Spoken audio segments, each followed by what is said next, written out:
Lapit sa mic, go! 1, 2, 3, go! La la la la Ano? la.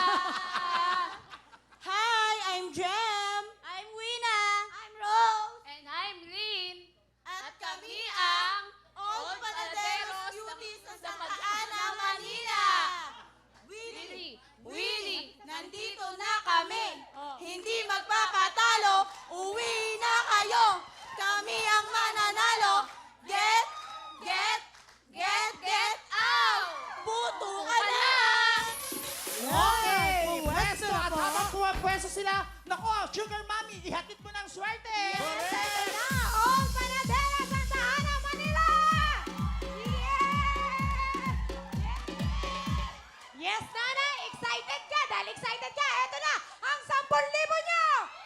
Yehey! Oy, galingan niyo mga taga Santa Ana kasi taga dyan ako sa Santa Ana. Tsaka Oo.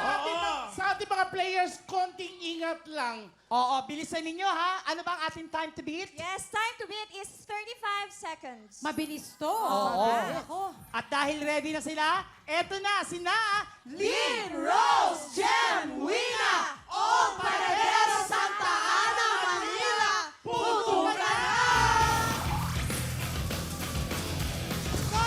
Takbo! Bilis! Sarado, hita! Ate, bilis! Go!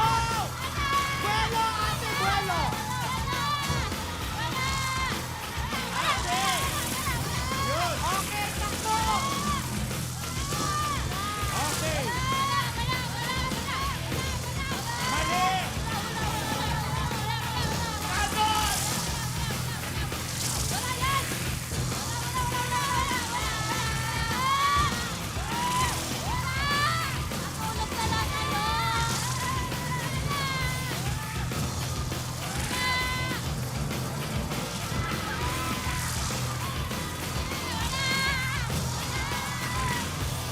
Panalo na!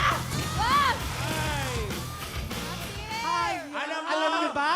Alam niyo ba, girls, na santambak ang violation nyo? Yes! Oo. Buka pa Kasi yung may ginamit. isa sa mga rule, dapat nakasara ang hita. Ayun. Hindi pwedeng paputukin sa upuan. Tingnan natin. Ang mga violation nila sa upuan pinaputok 2 beses, so madadagdagan ng 10 segundo. At hindi lang yon, nahawakan ang lobo. Kaya additional 5 seconds, 15 seconds ang madadagdag sa inyong oras. Sayang. Makakala nila paramihan ng violation yung lahat. Pero okay lang yan kasi kayo pala ang nakakagawa niya. Sayang, ano ba? Nako, sayang kasi, ano ba yung time to beat nila, Yes, Shaira? time to beat natin ay 35 seconds. Kaya ito, malalaman na natin. Dahil ang oras ng Old Panadero Santa Ana, Manila ay